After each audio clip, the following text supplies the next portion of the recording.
There you are. How you doing? You well? It might be a bit bright here, and I might have to speak up because I don't think there's a marvelous microphone built into this particular laptop. I should be on the radio now. I apologize for not being on the radio now, but as I put out on Twitter a short time ago, there's been a router issue here in the house, and it means that I can't get on and stream in the studio. I can't basically broadcast out from the studio. So I apologize about that. I had two brilliant guests lined up for you this afternoon as well. I've apologized to both of them and rescheduled them both. In fact, Jake Morphonios is coming on tomorrow in lieu of him not being on today. That's Jake Morphonios. That's right. I pronounced his name properly. A lot of our listeners know about Jake, of course, and Blackstone Intelligence, which you can watch on YouTube. He's a really, really interesting fella, and I'm looking forward to catching up with him on the program. Really looking forward to that today, but it's just one of those things, really. And Peter Paul Parker was due to be back with me live this afternoon. The good news is it's a really, really small problem, and it's going to be fixed by, well, it'll be fixed within the next few hours, and we'll be back broadcasting live on the radio tomorrow as usual. That's 5 p.m. tomorrow on Tuesday. It's glorious, by the way. It's glorious weather. We were promised much cooler temperatures today and tomorrow, but it's really lovely here in the sunny South Manchester. It's absolutely glorious. I'll read some of these clips, comments, I should say, out as I see them, but they fly up the page there on the right-hand side. And if there are any abusive ones, I'll read those as well. We love the abuse. Funnily enough, I've had some abusive emails overnight from some Zionist groups based here in the UK who won't come on the radio program to talk to me like ordinary people, but prefer to just send abusive emails. It's about something I said on Sunday View yesterday, so I might get into that in a few minutes because I like to put out the criticism, but I like to respond to it as well. How are you, Cass and Dave Cole and Waterford Wolf and Rich Mortimer and India and Quantum and Daniel and Faisal and Ian and Charlotte and Kelly and C. McGee and D. Jones and Nick Shepherd, and there you are. Right, they'll all fly up there. There were some funny April's Fool's gags around this morning, and one of them, very early on in The Guardian, kind of got me for about 15 seconds. I was a bit ashamed of myself, really. It was a story about Bob Geldof, the dirty, sweaty, scruffy bastard that Bob Geldof is. If I got it here, I have. Again, I'm not set up to put stuff on the screen to show you. I'm really sorry about that. I'm a radio presenter, not a television presenter these days. So I don't have the stuff that I can show you on screen and all that sophisticated wizardry, which Graham Booth promised he'd come around and show me. That's Graham from triggerwarning.tv, and he's only around the corner. He said he'd come and show me how to do that. But The Guardian ran a story this morning about Bob Geldof being proposed for a new role as a healing czar. And it did get me for like 15 seconds. It was a funny, well, the headline got me. You know, it was about Brexit and about how the nation has been divided around Brexit. And the story went that to bring the nation together, well, the headline said anyway, that Geldof was being proposed as a healing czar. It was 5:45 in the morning. And I was like, Mother of Divine Jesus. And then I realized it's obviously nonsense. As you read down it, it was saying that he was going to be reworking Do They Know It's Christmas Time to change the words to do with Brexit. So that was quite funny, I thought. Anyway, fair play to The Guardian. And the future Mrs. Allen decided to try and do me with an email from work, something about her mother arriving on Saturday out of the blue to spend a couple of weeks with us. But I saw that one coming. I didn't fall for that one. Nice try, the future Mrs. Allen. I knew that was bull spit because I get stiffed for the flights. I pay for the tickets ordinarily. So I knew that had to be nonsense. What can I talk to you about then? This is all very last minute. Nothing that you don't know already. The great Brexit betrayal is going through, I think, the final stage as we speak. There are going to be more indicative votes later on. As I'm speaking to you now, I'm not sure which amendments the Speaker of the House, John Bercow, has chosen, but there will be amendments on having a close alignment through a customs union and a single market, which of course inevitably, if those amendments succeeded, would mean that free movement of people into the country from other EU countries wouldn't end and wouldn't be.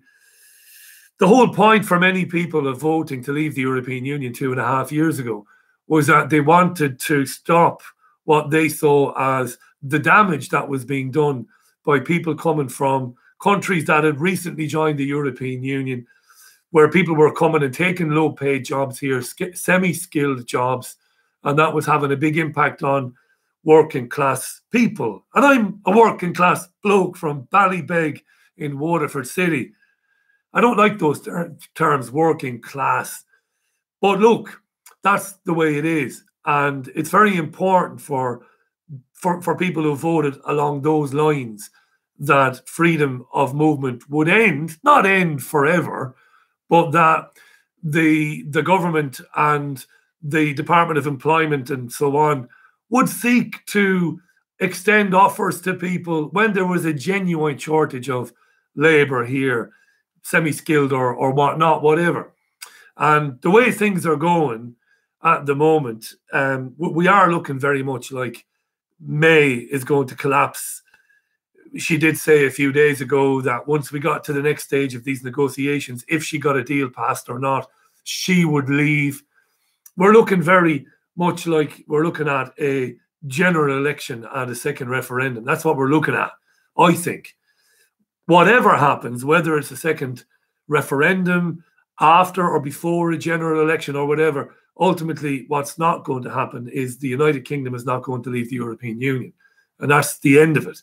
How that happens now, kind of, to me, is really irrelevant. I know a lot of people who come from these communities that have been hit very bad by freedom of movement, where vital public services have been put under enormous pressure by the fact that a city the size of Cardiff has basically arrived in the UK every year for several years. And that's net migration. That's when you substitute those who leave from those who have arrived. And I know a lot of people living in these communities, they're really holding out a lot of hope that when the Labour Party gets in, whether it's a Labour Party in a majority government, which is probably not likely, although the Mail on Sunday said yesterday Corbyn's got a 5-point lead now, but you'll find other polls will say different. But whether it's a Corbyn majority or whether it's a coalition government led by Corbyn, there's never been a rainbow coalition in the United Kingdom. What's a rainbow coalition?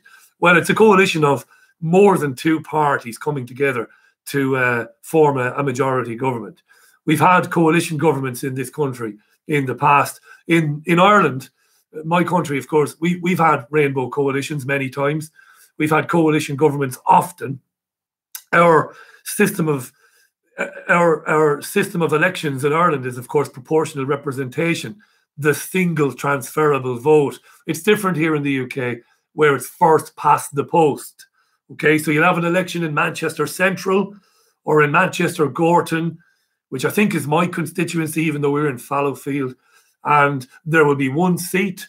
There might be 15 people on the ballot paper. Whomever gets the most votes gets the seat, and that's it. It's first past the post. In Ireland, proportional representation, the single transferable vote, which means that when you're in Waterford City, which is where I come from, you get a sheet on election day, and all the candidates will be on the sheet, and you get to put number 1 alongside your preferred choice, and number 2 alongside your second most preferred choice, you know, in the event that your first choice doesn't get in, and then number 3 and number 4 and so on. And then there will be a quota decided. Now, in Waterford City, there are 4 members of Parliament, 4 TDs, 4 Chuck the Dollar, right? 4 TDs or MPs, but it's TDs. And when they come to count the votes, there will be a quota. There will be a number that you must reach in order to be elected. So they will count all the first votes. Somebody might have enough then to be elected. If not, they will go to the number 2s and the number 3s and the number 4s and so on. Did I explain that well, did I? I thought that was quite brilliant, actually, there, if I do say so myself.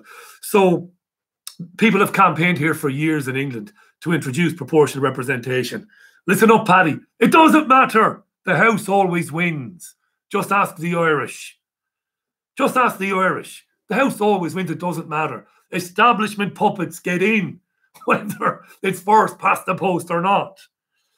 Anyway, so we're not leaving the European Union, you know. And I wish, I'm going to go to the comments now. I've missed loads of comments. I'm really sorry. Hi to Peter King, who says we've got enough transsexuals in Parliament as it is. Do we? I wasn't aware of that, but there you are. Hi to Spectrum is Green. Hi to Simon Hurst.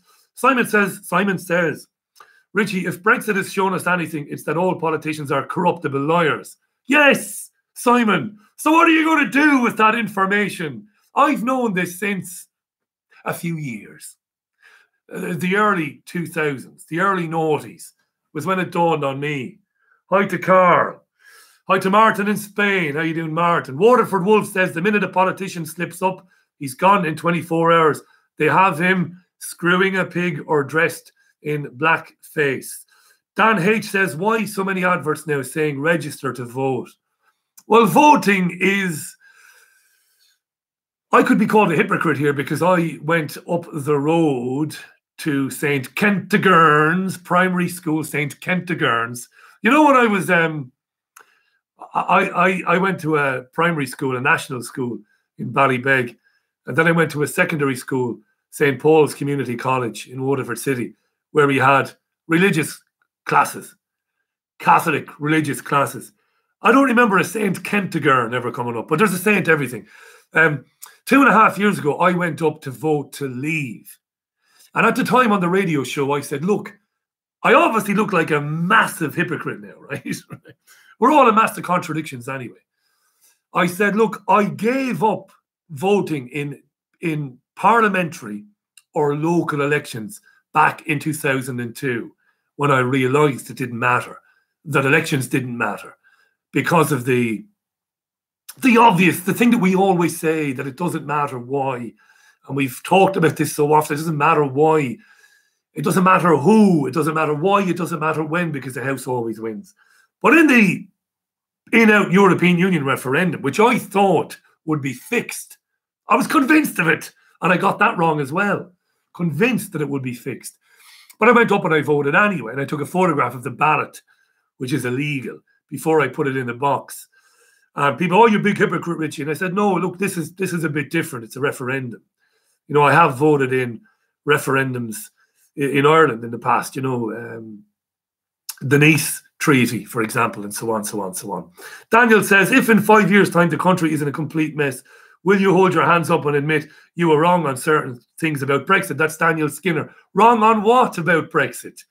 Wrong on what? The European Union is a fascist dictatorship that was set up to destroy national sovereignty everywhere and to concentrate power in the hands of a tiny group of people. What could be wrong about that? And that's what I was coming to. When you see these younger folks, and I suppose we have to temper our language sometimes, don't call them snowflakes, don't call them morons, don't call them idiots. They don't know any better because they get their news from Facebook or Twitter or Instagram. And they're all selfish. We're all selfish. You ask youngsters about it. Why are you so passionate about staying in the European Union? And probably on some level, with them, it's probably about holidays. It's probably about holidays. It's all selfish stuff. It's the century of the self. Right? It's all about me. And they don't know what happened to Greece. You sit down with somebody under 25 and say, why do you want to stay in Europe? Because I might want to work in Holland someday. Well, good for you. I might want to go and live in Spain someday. Good for you. I don't think that's necessarily going to change if the UK properly left the European Union. But anyway, if you've got something to bring to Spain, if you've got a job, if you've got a trade, if you've got some money, if you can be of some value to Spain, they'll probably have you anyway, right? If you're going to buy an apartment there. Faisal points out it was just as easy going on holiday before the European. Of course it was, Faisal. Spain's economy, almost exclusively these days, ironically, because the European Union has effing well destroyed Spain as well, as a commercial entity, as a manufacturing entity, Spain destroyed by the European Union. All they've got is tourism. But they can't even compete now because they are, of course, a member of the single currency. See, what Spain and Greece and Italy should do is revert to the peseta, to the drachma, and to the lira. Devalue their own currency. Do that to the European Central Bank. Fuck off, we don't owe you a penny. Get your minions and your lackeys and your spies out of our country. You're gone. We will go back to our currencies. We will devalue them. And we will bring millions of people into the country to spend money. That's what we'll do. That sounds very simplistic, I know, but it's true. You can't explain this to a kid. You can't explain it to somebody who sees everything from the point of view of this focus. Well, how does it affect me? Selfish individualism. Selfish individualism. We have to stay in the European Union because I want to go on holiday. And membership of the EU destroyed your fisheries. I've talked about this on the Richie Allen Show. All the programs are on Podomatic, they're on Spotify. And when I say I've talked about it, it's not that I know everything. I don't. I've used the example of other researchers and journalists and courageous men and women who've uncovered this information.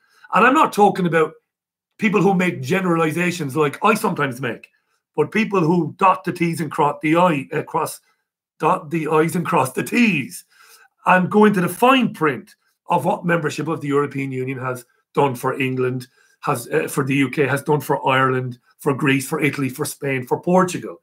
It has cost millions of jobs in manufacturing, in fishing, in building, right? And people don't know this because of where they get their information from. It's funny today, Facebook has put out some information today about how their algorithms work. BBC running a story today that Facebook is saying,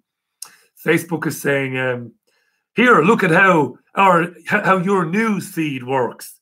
We're being very transparent. Look at how your news feed works.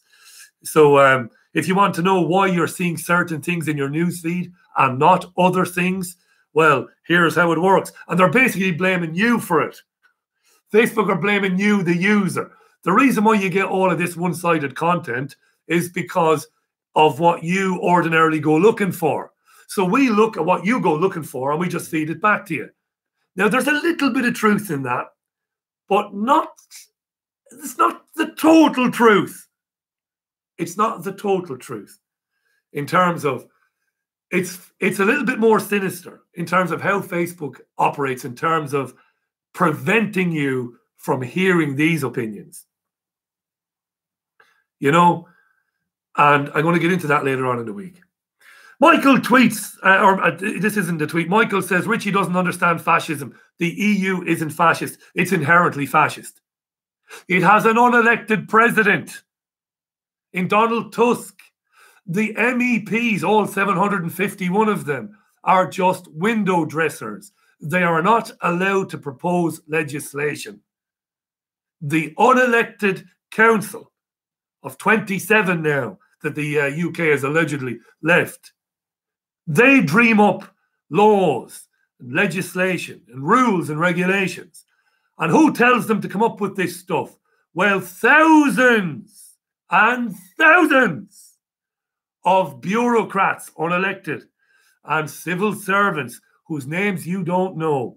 And here's something you don't know, Michael. Obviously, if you think the European Union isn't fascist, Those civil servants don't have to register their interests. So they're working for the biggest corporations on planet Earth. They don't have to announce it. So the council says, here we go. Here are new rules on X, Y, Z, A, B, C, D, E, F, G. Where's that coming from? And that was the point of the European Union all along. All along. It wasn't going to be, as it was revealed to people back in the day with Jean Monnet and all the rest of them. Well, you know, it's just a loose group of nations trading together in prosperity and in harmony. That's the way they sold it to people. But it's nonsense.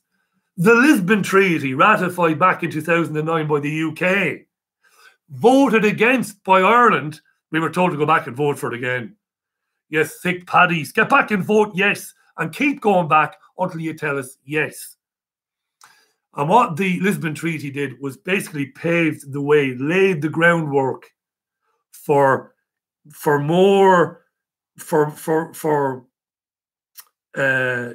increased political alignment and monetary alignment. It was Lisbon that gave us the president of the EU. It was Lisbon that gave us the Navy. It was Lisbon that gave us. It was Lisbon that gave us European Union embassies around the world. Right? I'm not confusing fascism with communism. Go and get a dictionary for yourself. So look, loads of comments coming in on this, by the way. The European Union hasn't had a financial audit, says Veritas Rising. Their accounts haven't been signed off for over 20 years. It is the most corrupt organisation on planet Earth. Dan tweets, EU Army, EU Police, all Lisbon Treaty. Lisbon is the EU Constitution light. Exactly. But nobody knows anything about any of this. There's no discussion of it on television, on radio. None. It's all framed in very simplistic language, black and white. Black and white. And people don't know. And particularly younger people don't know. And this is the problem. I mean, I have to do stuff with chat here, but I don't know how to. I don't use this very often.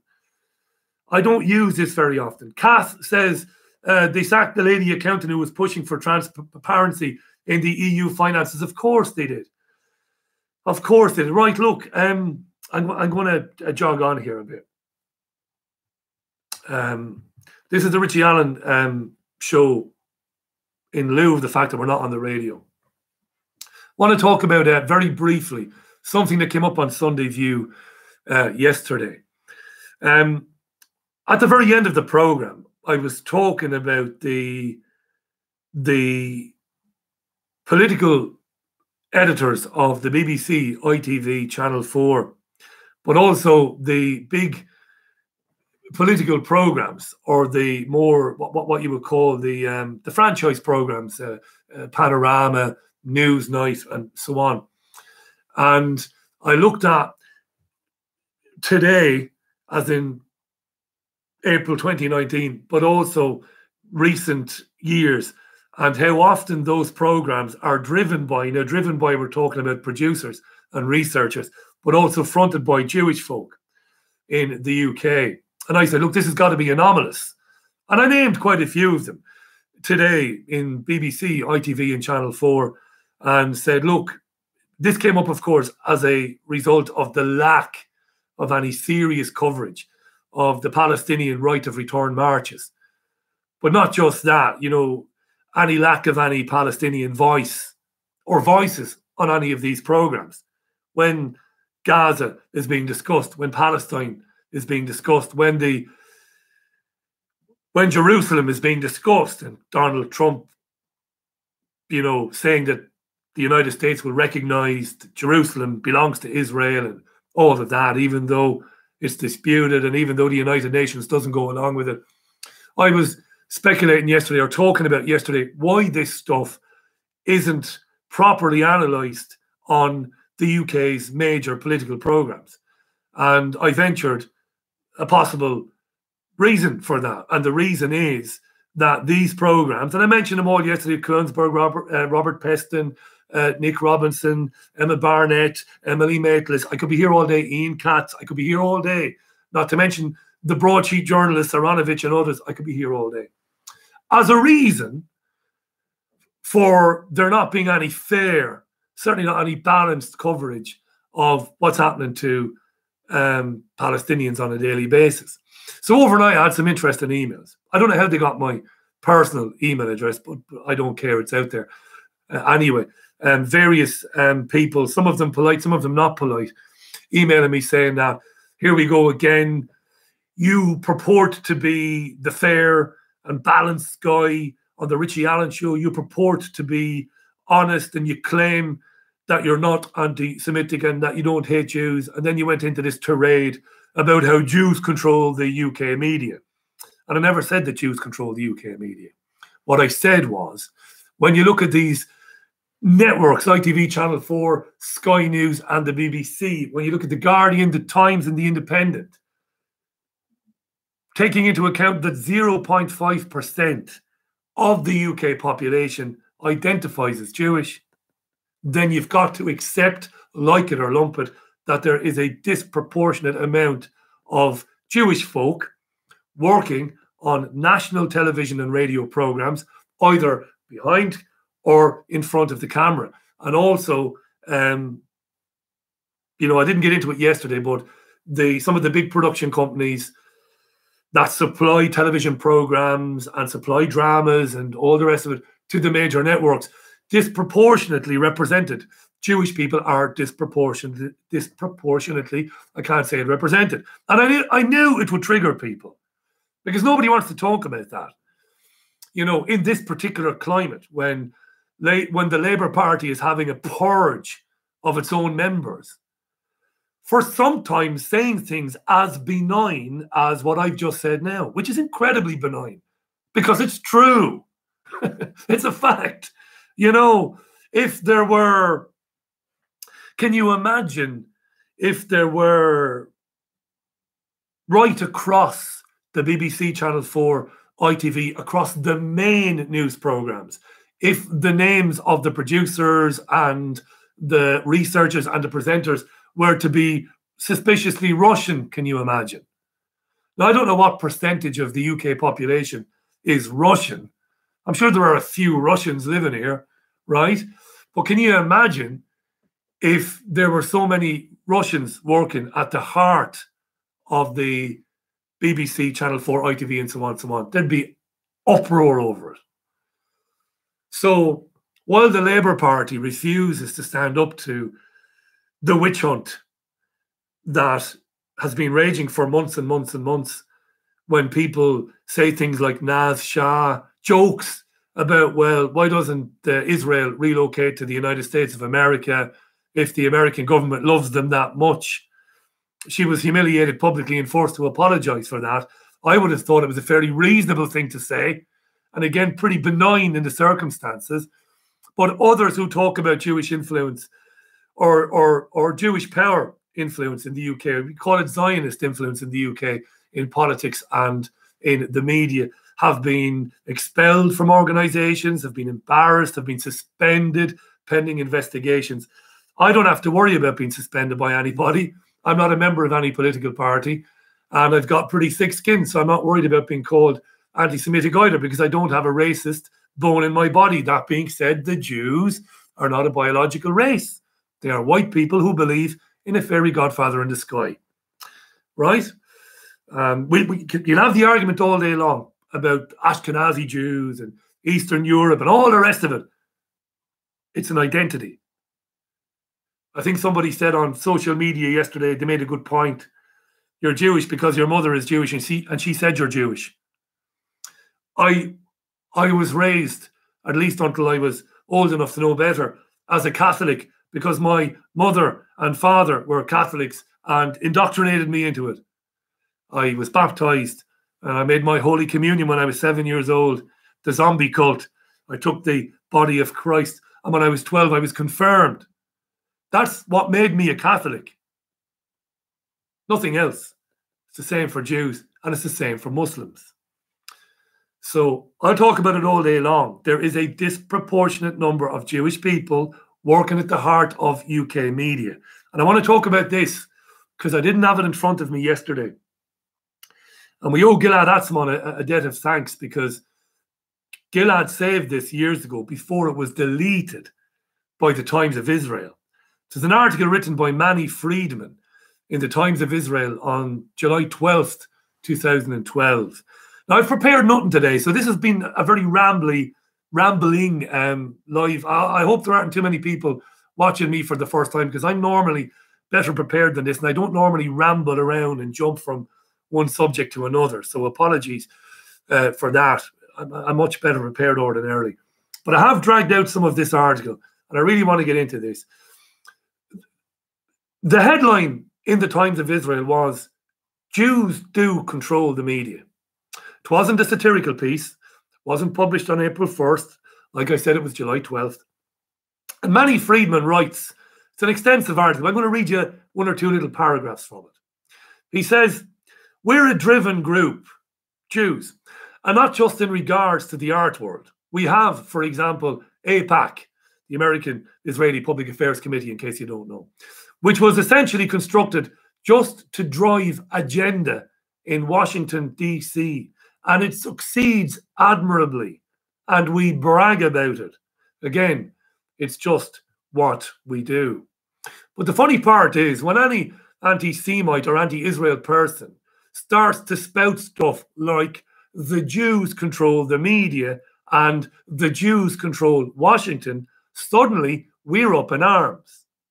We create huge campaigns to take these people down. We do what we can to put them out of work. This is Manny Friedman in 2012. We do what we can to put them out of work. We publish articles.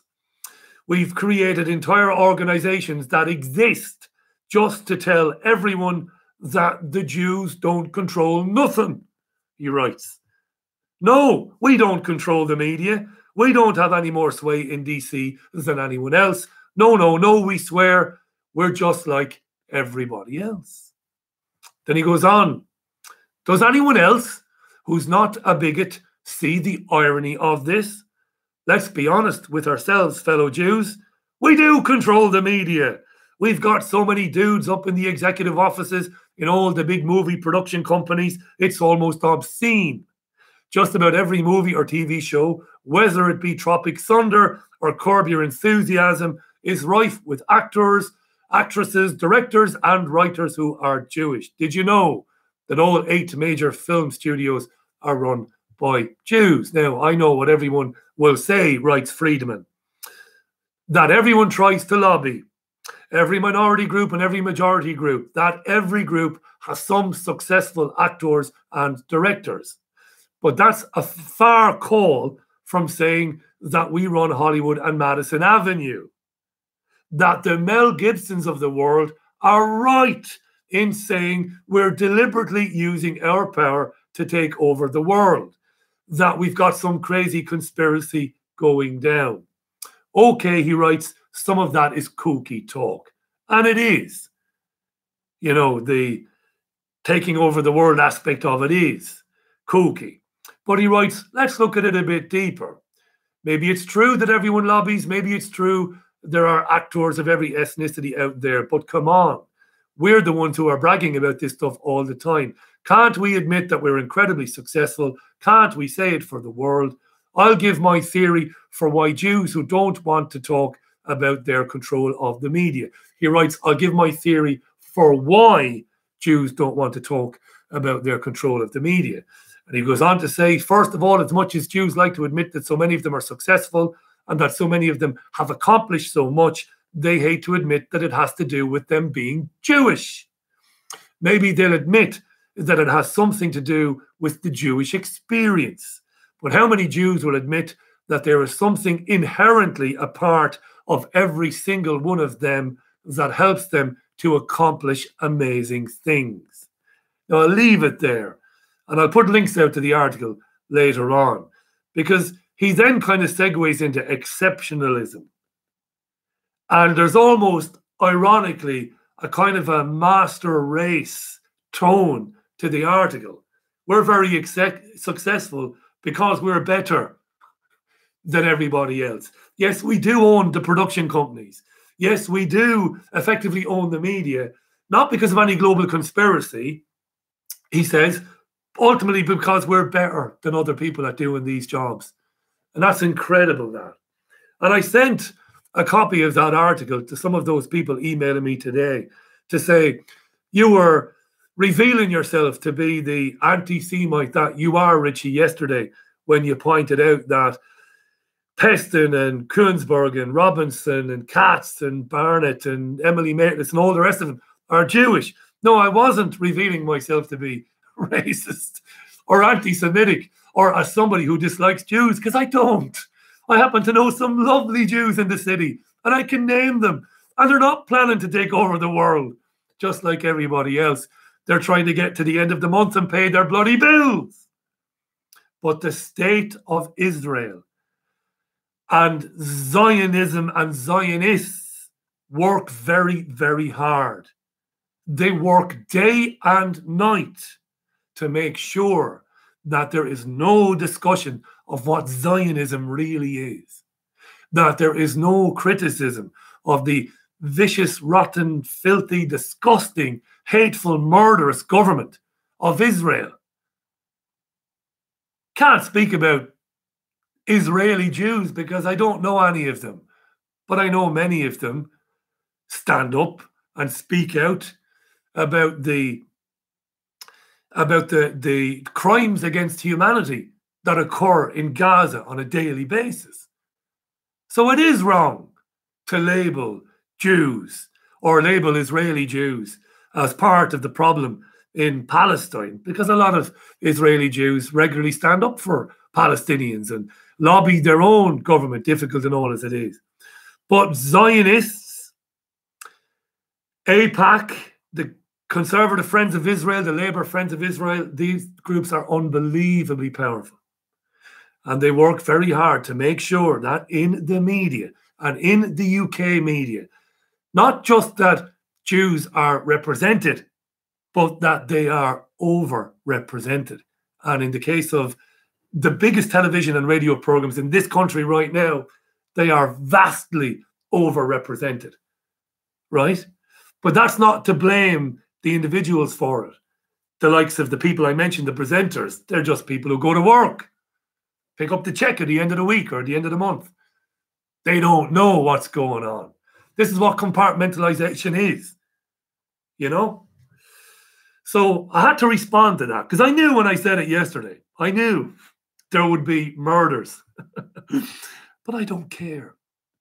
And as I've said 1,000 times, and I'll continue to say it, these lobbyists who work for groups like the Campaign Against Anti-Semitism and the Northwest Friends of Israel, which I mentioned them because they're the closest group to me geographically, I say, listen, let's have a drink.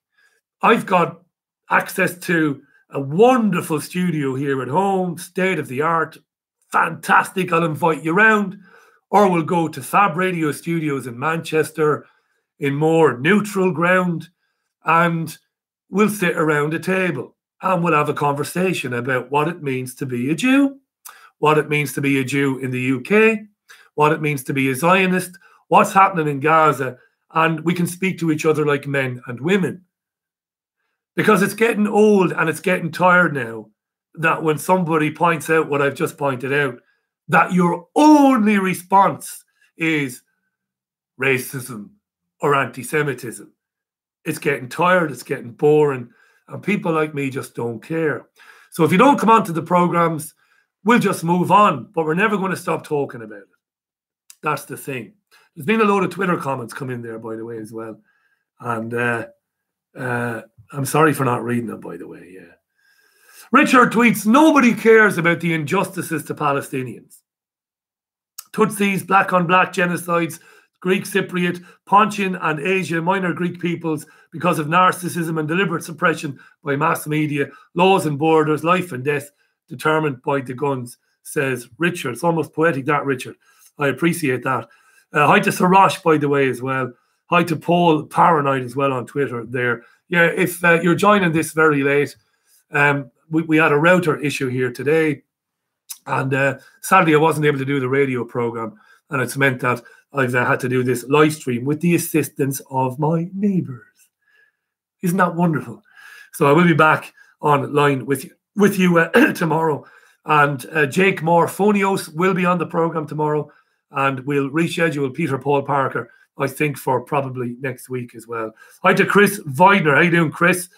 Nice to see you, Chris. Hi to Denise. How you doing, Denise? Hi to Mark Richards as well. A lot of comments came in there. So we've got nearly, what have we got? About 450 watching the stream. That's all right, isn't it?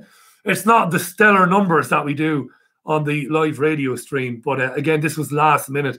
I put this together at about 5 minutes to 5 o'clock today. Jeff says Richie doesn't beg, but he needs to be compensated for his work. Thanks, Jeff. I'll never beg.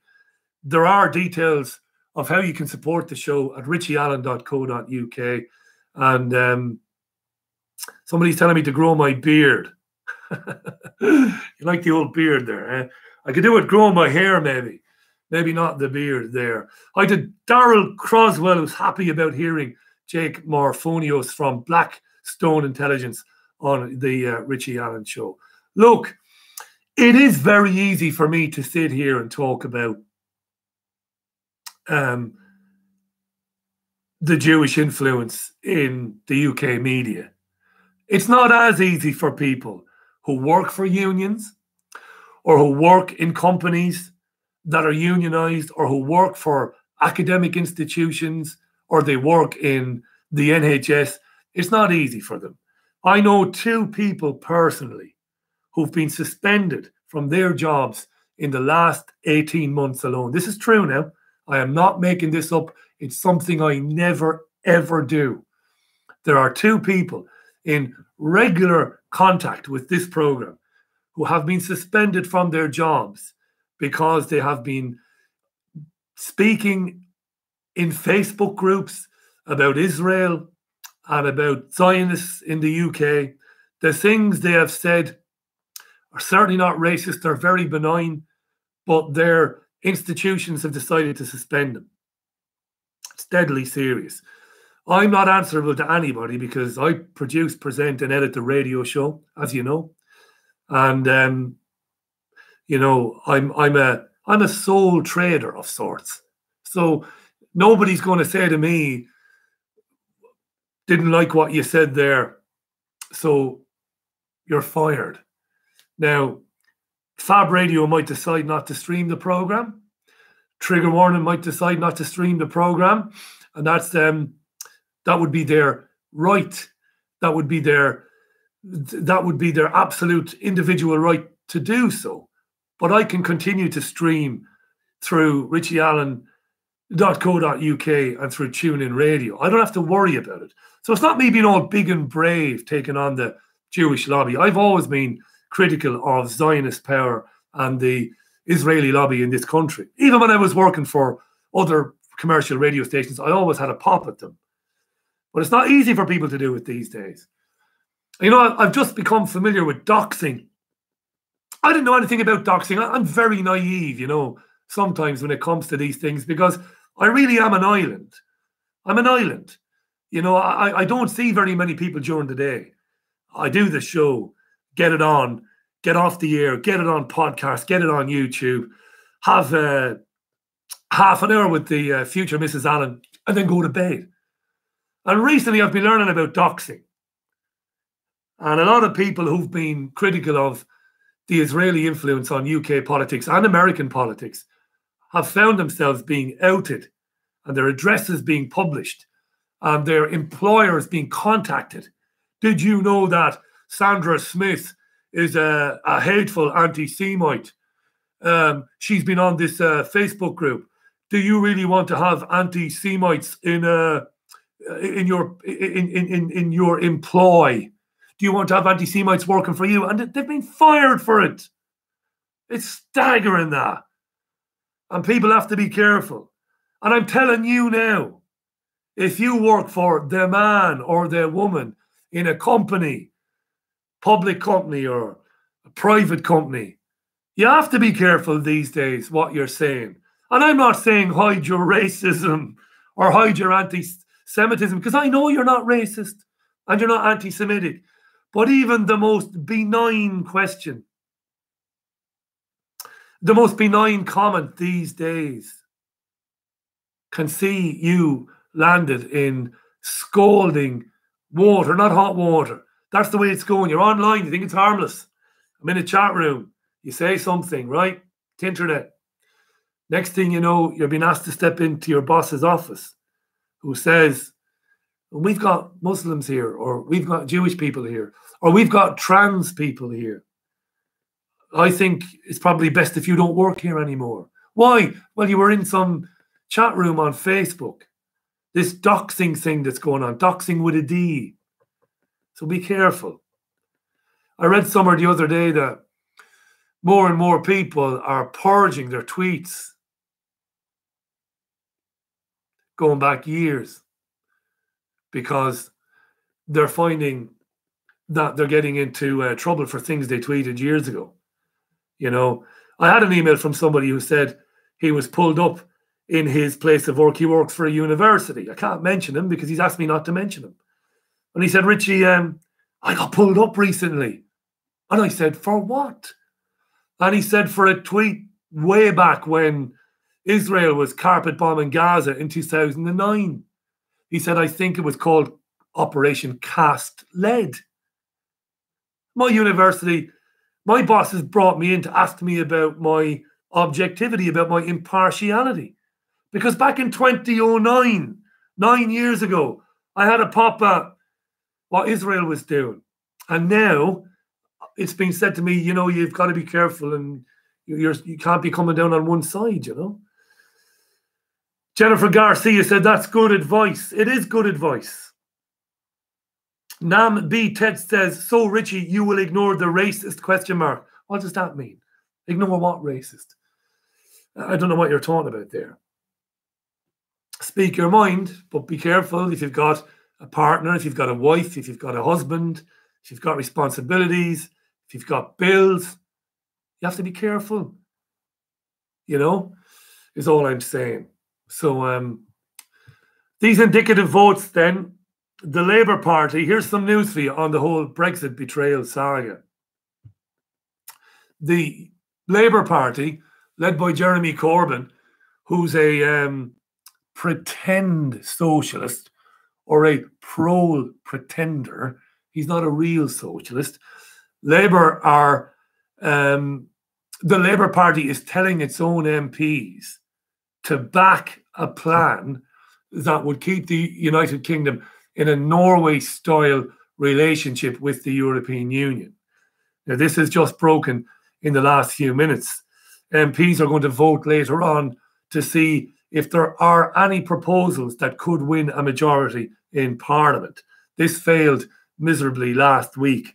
So there is a proposal. It's an amendment, a proposal. It will be voted on tonight, and it's a Common Market 2.0 proposal. It says that the UK would leave the European Union, but freedom of movement would continue. And the United Kingdom would make contributions to the European Union budget. And Labour is urging its MPs to vote for that one. So in the north of the country, the northeast, the northwest, places hit hardest by low-wage, low-skilled migration from Europe. This is not about brown-skinned people. This is not about xenophobia.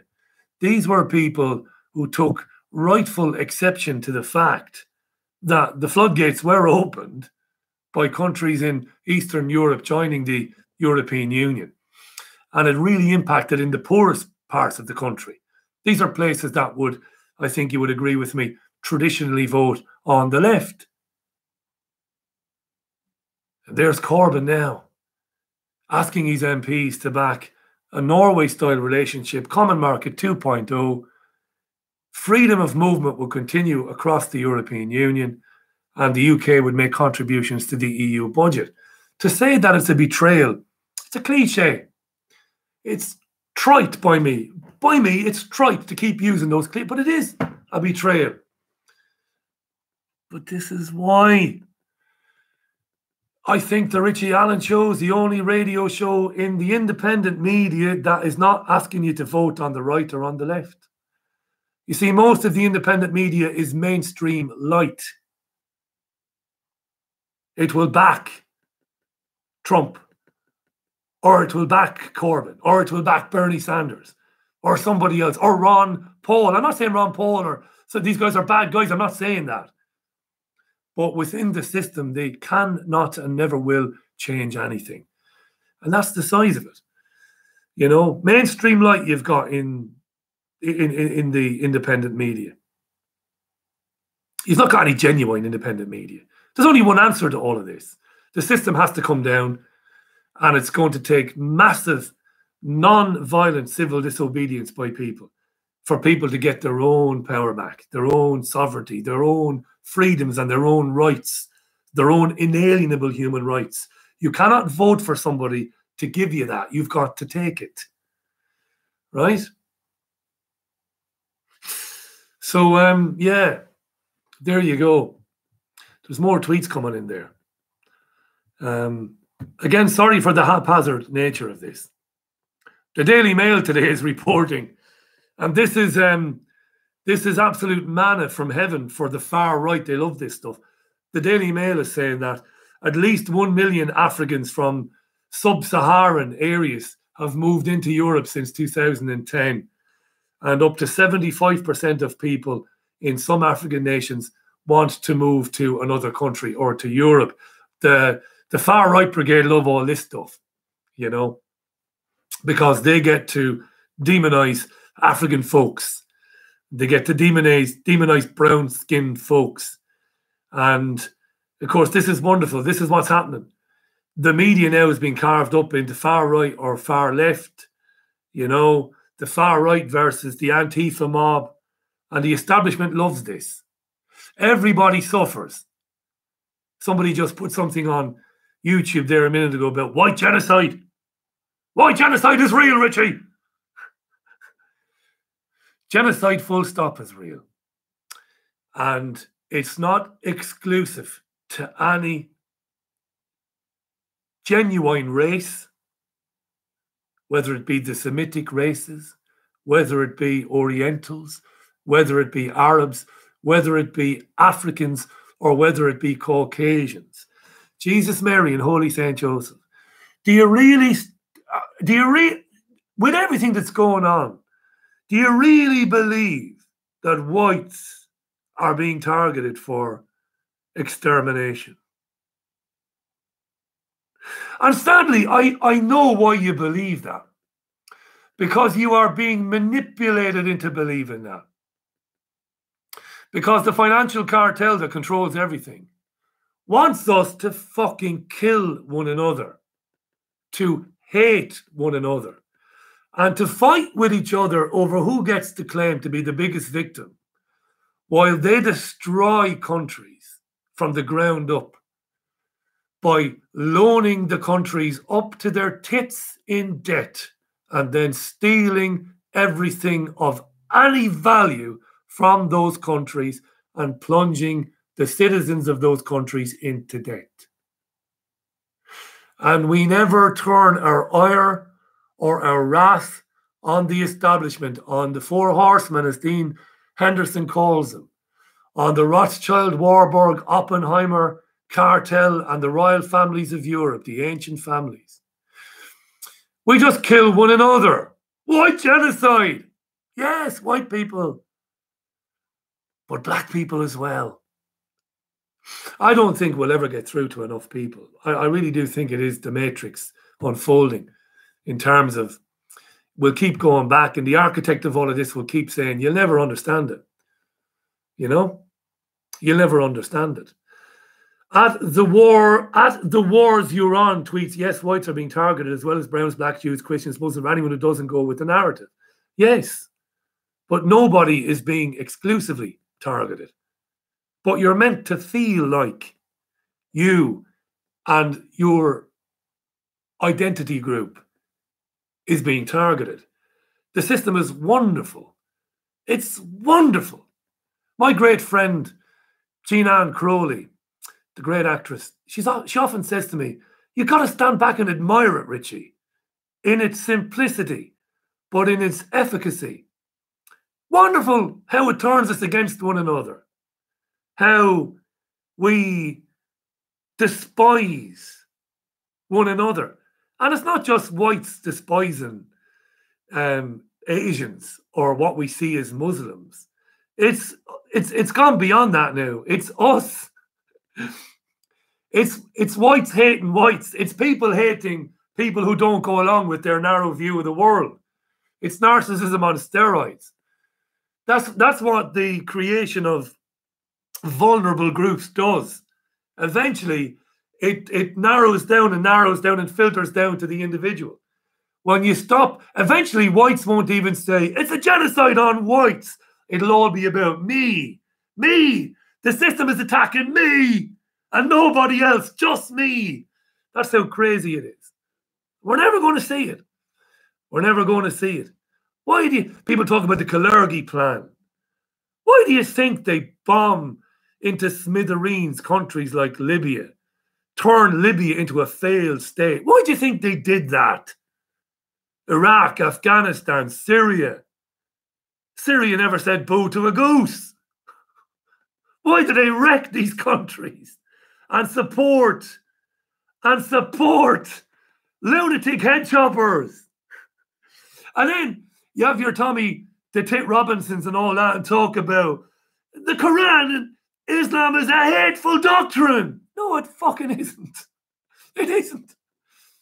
No more than the Bible is, or no more than the Torah is.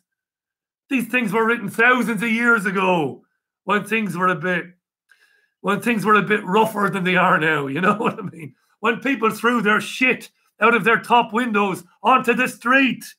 They weren't sophisticated back then. When they wrote the Old Testament and when they wrote the Quran, they weren't very sophisticated. Muslims don't live like the head choppers. But the far right wants you to believe they do. It's an Islamic agenda to take over the world. And the head choppers, the Wahhabis, they're telling their followers, the whites are trying to kill us. The Christians, it's the Crusades. And of course, in the far right, and of course, in the very, very, very conservative Islam, there's always a fragment of truth in there. This is why they draw people in. But in the majority, it's bullshit. The vast majority, Muslims, Christians, and Jews are struggling to get to the end of the fucking month. This is true. And don't say the Jews are not. The Jews have all the money, Richie. They don't. I know Jews in the city who haven't got a pot to piss in. So, it's maddening to me. It really is, you know. Identity politics. Being in Time by Gilad Atzmon is the definitive work on identity politics. It should be given to every young boy and every young girl in England, in Saudi Arabia, in Israel, everywhere in the world. Have a look at this. I'm not saying that Gilad is God or he's got the answers to everything. No, he doesn't. But identity politics. So we're being played off against one another. And it's never been more successful than it is now. Of course, social media makes that happen. You know? Social media is wonderful because we can gravitate to our little enclaves with the other identitarians who think like us. Go on, Tommy, sad. Go on, Tommy. You stick it to the Muslims, Tommy. And that brain-dead fucker is living across the road from a Muslim who's not got a pot to piss in, just like him. He's got nothing either, pal. He's been screwed to the wall with council tax and capital gains tax and VAT and everything else, just like you. But Tommy will tell you they're trying to take over the world and you'll believe it. Good for you. I'm not trying to curry favor with anybody. You know? Richie, did you read the article on RT by David de Rothschild on banking and his old protege, Macron? I haven't, I don't think, John James, but I'll certainly look out for that. I'll have a look out for it, yeah. Yeah, so there you go. That was a bit mad, wasn't it? That was a bit of a stream of consciousness. I'm very passionate about it. And when I get into that, I do repeat myself quite a bit, and I do ramble. You know, I'm much better on the radio.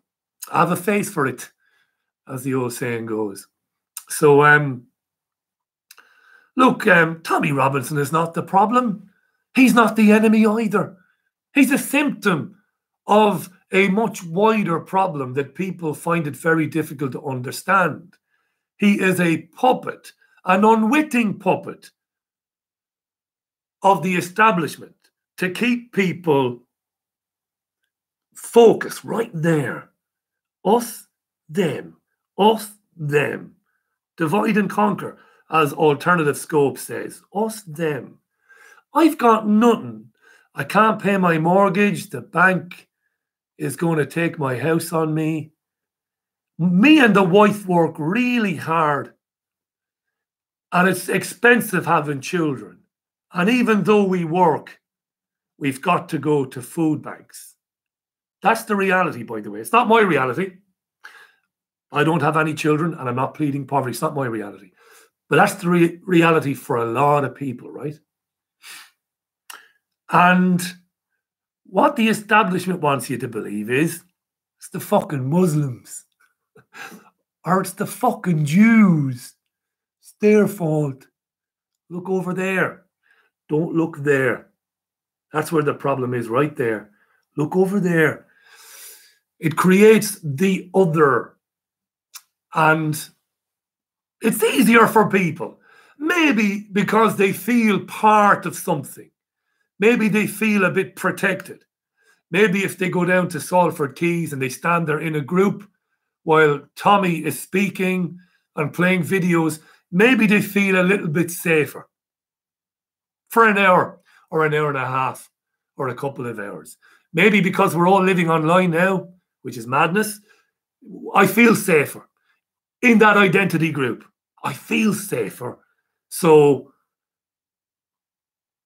I'll just stick with them, even though their mantra, their doctrine is shot through with more holes than a Swiss cheese, because it's not the guy over there who wears a robe and he goes to Friday prayers.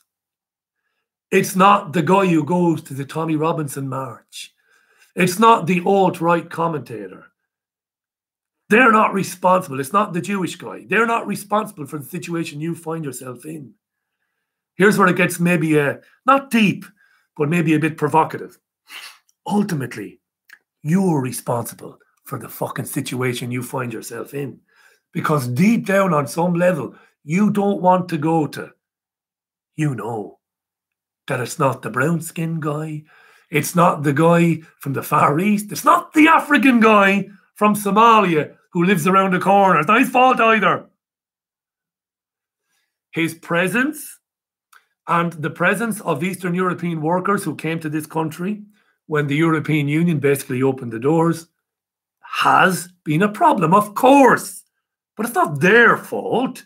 You don't blame him for it. You don't blame the fact that there are more Syrians in the country on the Syrians. You know, there's more Syrians. What the fuck? Yes, yes, we've destroyed their country. Round it. Round it. And if you're getting your information from your identity group heroes in the independent media, all of them on the left as well, the Canary, and all these fucking bullshit publications supporting Jeremy Corbyn. On the one hand, it's all identity politics. Jeremy has the answer, you know. No, he doesn't. Look at what Jeremy has done in the face of a few accusations of anti-Semitism. He's put his tail between his legs and he's run for the hills. When he has had the biggest audience that he ever imagined he would have in his entire life. Never again will he have the media focus that he has now, when he could address millions of people and tell them the truth It is crazy for us to be in the European Union. There isn't a socialist alive who ever supported membership of the European Union. It's dreadful for our jobs and our protections and our industries. Steel went tits up in this country. The European Union said, you cannot protect your own steel manufacturers because of our ridiculous competition laws.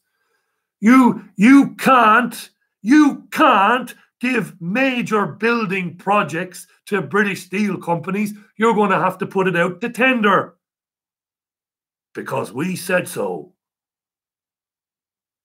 You can't mine coal anymore because we said so. Climate change and all that bollocks. There are gazillions of tons of coal in this country. Yes, black smoke is dirty. But it doesn't. See, this is the rambling shit. This is why I'm better on radio. This is crap. If I watch this back, I would say it's crap. It is crap. And I know it's crap. I just go off on tangents. You know, we could, there's enough coal here for nobody to have to pay a power bill for thousands and thousands of years. Why do you think Thatcher took on the miners? Why? 2 reasons. To destroy the unions in this country. Top Shelf Grower says, come on now, who wants to be a coal miner in the 21st century? That's a good point. I take that point on board. But you know what, mate? All joking aside, a lot of those miners are still within working age. They've not yet reached retirement age yet. There are a lot of young men and young women in this country who are smart. They're not book smart, which isn't intelligent anyway. Okay? A piece of paper that comes from a university doesn't make you intelligent. Believe me, I know. I've got enough of them. And you see, you know by listening to this that academic qualifications mean squat. Just listen to my bullshit. There are a lot of people in this country. There are no jobs, full stop. So you go to work in communities here where young men don't have any jobs, or they have 0 hours contracts jobs, and they're fit men and women, and say to them, look, do you want to go down to pits? We'll give you 30 grand a year, 40 hours a week. And these days we can protect you a bit better. We've got breathing apparatuses. We can protect you from breathing the dust. We can make it safer than it used to be. Do you want to go down to pits? And, you know, you'll do all right. You'll have a good living out of it. £30,000 a year is far more than I make doing this radio show. I'll go down to fucking pits. You wanna open the pits back up? Well, I won't. I've got issues with my lungs. I won't go down to pits. But, right? And at the same time, you take back control of the Bank of England. You don't borrow anymore to pay. Madness. People don't understand fractional reserve banking, lending money into existence. Madness that a government would borrow from itself at interest. Open the pits up. And at the same time, build 1 million houses in this country. Put hundreds of thousands of builders back to good paying work. And you decree that the houses you build will never be privately owned, ever. They will always be in the hands of the state, so that they will be there for people who can't afford to buy a house. Why do you think Thatcher sold off all the council houses? It looked so wonderfully benevolent, didn't it? Give people who rent council houses the right to buy their own homes. What a wonderful thing that is. Wonderful. Sounds wonderful. Yeah, my family has rented this for years. Yeah, we'll buy it. I'd love to know the percentage of people who bought their own council house who are still in it in 2019. Because when we lived in Spain, we met loads of people who bought their own council house and then were preyed upon by financial institutions who said, why don't you release a bit of equity from your home? They should have had fucking horns on their heads. Hundreds of thousands of those houses are now not in the hands of those people who took out a mortgage, a small mortgage, to buy it from the council. That was always the plan, to privatise everything. That's when it all happened. Crazy. You know? That was a segue and a half. I don't even know how I got to that, to be honest. Council houses. But that's where we are, you know. Cosmic Dreamer, I just hopped on with Jake Morphonios on the show. Jake will be on tomorrow. I couldn't stream the live radio show today. So I've been on here since 5 o'clock because you're such a whinging. Because if I didn't, you'd say I was out in the sunshine.